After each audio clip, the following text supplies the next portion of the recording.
সত্যি বলছি ভাবি, আমার খুবই ভালো লাগছে। না, না, কিছুদিন পর বলবে এদেশে মানুষ থাকে? না ভাবি, এমন বলতে পারলে তুমি?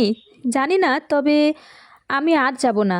ভালো কথা, ওই মেয়েটি তো বললে না তুমি ওকে চিনতে পারোনি?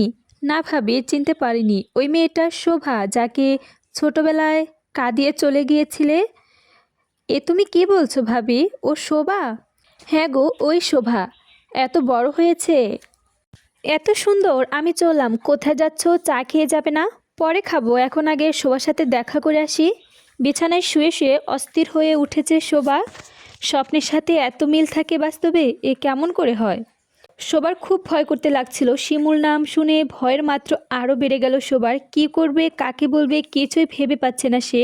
কদম গাছে একটি পাখির ডাকছে। পাখির ডাক শুনে আজ খুবই অসহায় মনে হচ্ছে শোবার কাছে। তখন প্রায় সদ্য এমন সময় চাচি বাড়িতে ঢুকলো। শিমুল, শোবার মা ঘর থেকে বেরিয়ে এলো, দেখলো ছেলে দাঁড়িয়ে আছে।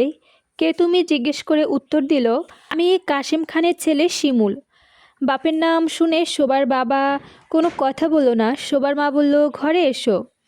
শোভা কোথায় জানতে চাইল শিমুল। ঘরে এসে দরজা খুলে শিমুলকে দেখে আবারও অজ্ঞান হওয়ার উপক্রম হলো শোবার। ভয়ে হাত পা ঠান্ডা হয়ে এলো, বুকের ভেতর ধরপড় করতে লাগলো। হাসি খুশি শোভা হঠাৎ থমকে গেল। হাস্যোজ্জ্বল সূর্য যেন হঠাৎ মেঘে ছায়া ফেল। কোথাও আলো নেই, চারদিকে অন্ধকার। এক্ষুনি হয়তো প্রবল ঝড় বেয়ে আসবে, ভাসিয়ে নিয়ে যাবে সব কিছু। পরদিন দুপুরে তাড়াতাড়ি খাওয়া দাওয়া করে পাগলের মতো রূপা ভাবির কাছে দুটো আসে শিমুল। অনেক কথা বলার আছে, সব কিছু বলতে হবে ভাবিকে। শিমুলকে দেখে আশ্চর্য হয়ে ভাবি বলে, এত তাড়াতাড়ি? ঘরে মন বসছে না বুঝি? ঠিকই বলছেন ভাবি, ভাইয়া বাড়িতে নেই, তাই তোমাকে সঙ্গ দিতে এলাম। আমাকে সঙ্গ দেবে নাকি অন্য কিছু ব্যাপার আছে? সত্যি করে বলো তো, কী ব্যাপার ভাবি? হাত গুনছো নাকি? না রে ভাই, হাত গুনছি জানি না, তবে মুখ দেখে বুঝতে পারি না কিছু। তাহলে বলো তো, আমি তোমাকে কি বলতে এসেছি? ধীরে ধীরে বসো, আগে বলো কি হয়েছে। ভাবি, আমি সবার সাথে কথা বলতে চাই। কি ব্যাপার?